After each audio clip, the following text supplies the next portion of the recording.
let's go on to their biggest challenger, which we've talked about a bit briefly here already, the Milwaukee Bucks. I would say that like the Celtics for me are like in a tier by themselves in terms of like title favorites. I would say the Bucks are in this next tier, and they might be alone in this next tier for me. Even like I think that they are the clear number 2, even in terms of potential to win the title. What have you been so impressed with so far with the Milwaukee Bucks? Well, I mean, I think I want to start with Giannis because we just don't talk about him anymore because he throws up 35, 15, and 7 like it's nothing now. But he's been a two-way monster this year. And Brook Lopez has been spectacular to start the season. Not only is he a Defensive Player of the Year candidate for me, all NBA first team defense, he might be an all-star to me. With the way that he has played at both ends, picking up the slack with no Chris Middleton, Brook Lopez, it's just these good teams, they have these players that are luxuries for other teams. If you say, I've got Drew Holiday, I've got Chris Middleton, and I have Giannis, and I also have maybe the best defensive center in the league, that's quite a luxury. So I think Brook Lopez has been huge for them. I worry about their bench because this is a team that's going to use its bench, especially in playoffs. Like we already know this. And I don't know that they have enough guys, but overall, what I've seen from them without Middleton has been impressive. And then I like how Middleton has come back and just been able to reintegrate as a playmaker for them. Like that's been huge. Another guy who can handle, another guy who can shoot, another guy who can find other guys. And all of a sudden, I think that they're in the same tier as Boston. I don't put them below Boston. Yeah, so I don't blame you for that, especially given the fact that we've only seen Chris Middleton for 3 games, right? Getting Chris Middleton back and him having only played 3 games this season and this team being 18-6 is still wildly impressive. Like that is incredible to me. They have a guy that's a 5-time All-Star at this point, who is certainly in the prime of his career, who has missed all but 10% of this season at this point, and you're now at the point where you are still in the title picture and still have been the clear second best team in the NBA this season.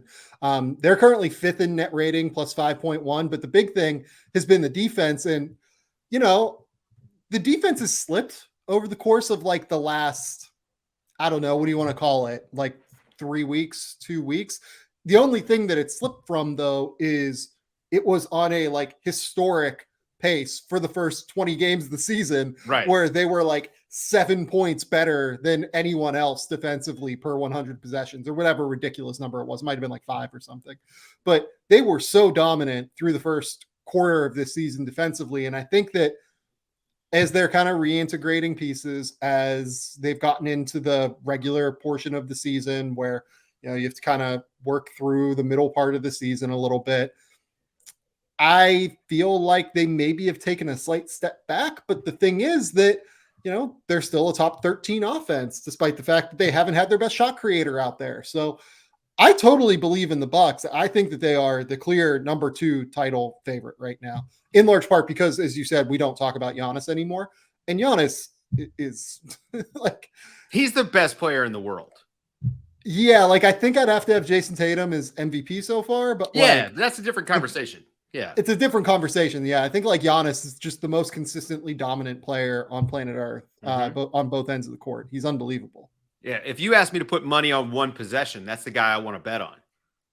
Either way, defense or offense. If it's one possession, that's the guy I want to bet on. So, yeah, I think with the Bucks, these numbers right now are like the indicators are a little less important to me. I don't mind the defensive drop off because they have been there. And this is the bias that we kind of develop toward teams that are winners. And so a couple of years ago, before they did it in the playoffs, we didn't believe them. Hey, you win a lot of regular season games, but I need to see it in the playoffs because they would fall apart. And then they adjusted. And now, like, they are a team that is going to win you 55 to 65 games or whatever every year. That's Giannis. He's basically Tim Duncan. You are guaranteed 55 to 65 wins with Giannis every year now. Cool. So now it's more about how you get there. And I think that when we see them trying new stuff now that they have Middleton, that's when I'll start to say, ooh, I like this. I think they're going to be able to do this against Boston. They won't be able to do this again, because that's really all it's about. It's only about Boston. They're gonna crush everybody else. Maybe Cleveland can give them a hard time if they play in the second round of the playoffs. But I think everything that they should be doing is working toward how do we handle Boston, not just their offense, but how do we score against that Boston defense when it's turned all the way up. And so I have them in the first tier because they have Giannis and all the rest of their guys. But the last couple of weeks doesn't bother me. Yeah, and this is a really interesting thing with Milwaukee. So far this season, the Boston Celtics have two lineups that have played at least 111 minutes together, 5-man lineups, and they've had, it looks like 1, 2, 3, 4, 5, 6 other lineups that have played at least 27 minutes together so far. The Milwaukee Bucks have one lineup that's played 139 minutes together. Their second most common lineup so far this season has played 28 minutes together, and that's it. So they just really have been forced, because of the injuries, because of guys going in and out of the lineup, to do a lot of different things, try a lot of different things, create makeshift situations for a lot of different things, right? Which I think gives them even more upside as they continue to get healthier and healthier and healthier. Ultimately, what I worry about with this team is they're almost going to have to continue to be that battering ram, right? I worry about the way that they are constructed in terms of potentially teams being able to find a mismatch. Like Javon Carter is playing a ton of minutes for this team so far, right? And Grayson Allen is playing a ton of minutes for this team. As much as I love Javon Carter's defense, he's an unbelievable point of attack defender.